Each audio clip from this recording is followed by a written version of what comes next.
Okay, so let's move on to, you've done the screening now, and now we're moving into the brief intervention.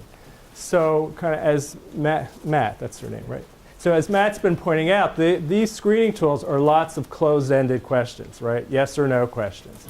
And we talked yesterday about how useful and important open-ended questions are to begin a conversation or discussion. So what you want to do then is you want to switch gears and to start to use motivational interviewing, all the skills and techniques you learned yesterday, and start to have the conversation.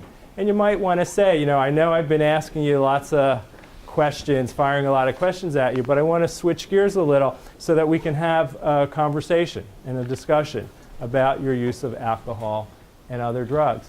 And one way to do that is to ask people, what's a typical day like for you? It's an interesting question. When I first heard it, I thought, I don't know how people would respond or what kind of answers you'd get.